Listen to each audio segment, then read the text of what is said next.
ಸರ್ಕಾರಿ ಜಮೀನು 2,000 ಚಿಲ್ಲರೆ ಎಕರೆ ಇತ್ತು. ಈಗ 750 ಎಕರೆ ಉಳಿಸವ್ರೆ. ಅದೆಲ್ಲ ಏನಾಯ್ತು? ಯಾರ ಹೆಸರಿಗೆ ಹೋಗಿದೆ? ಈಗೆಲ್ಲ ಯಾಕೆಂದ್ರೆ ಇದು CBI ಕೊಟ್ರೆ ಪಕ್ಕ ತನಿಖೆ ಮಾಡ್ತಾರೆ. CBI ಕೊಡ್ಲಿಲ್ಲ ಅಂದ್ರೆ ಇದು ಯಾರು ತನಿಖೆ ಮಾಡಕ್ಕಾಗಲ್ಲ. ಕಾನೂನಿದೆ. ಕೃಷಿ ಭೂಮಿನ ಅವ್ರು ಯಾರು ವಶಪಡಿಸ್ಕೊಳಕ್ಕೆ ನಾವು ಕೊಡ್ತೀನಿ ಅಂತ ಹೇಳಿದ್ವು ಅವ್ರಿಗೆ. ಅವ್ರೇನು ನಿಮ್ಗೆ ಸಮಾಧಾನ ಮಾಡಿ ಹೆಚ್ಚಿಗೆ ದುಡ್ಡು ಕೊಟ್ಟು ನಿಮ್ಗೆ ಅಭಿವೃದ್ಧಿ ಪಡಿಸಿರೋ ಲ್ಯಾಂಡ್ ಕೊಡ್ತೀವಿ ಅಂತವ್ರು ಸ್ವಾಮಿ. ಅವ್ರು ಎಷ್ಟೇ ಕೋಟಿ ಕೊಟ್ಟರು ನಮಗ್ ಬೇಕಾಗಿಲ್ಲ. ನಮಗ್ ಬೇಕಾಗಿರೋ ಜಮೀನು.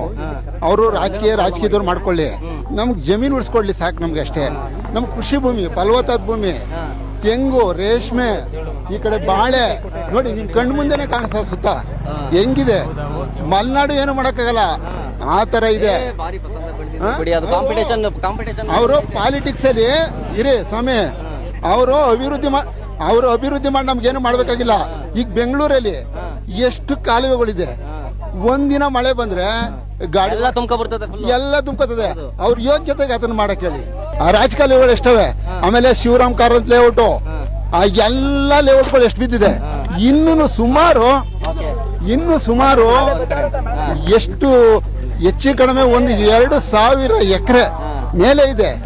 ಅದನ್ನ ಅವ್ರಿಗೆ ಹಂಚ್ಕೊಡ್ಲಿ, ಅಲ್ಲಿ ಅವ್ರಿಗೆ ಕಟ್ಕೊಡ್ಲಿ.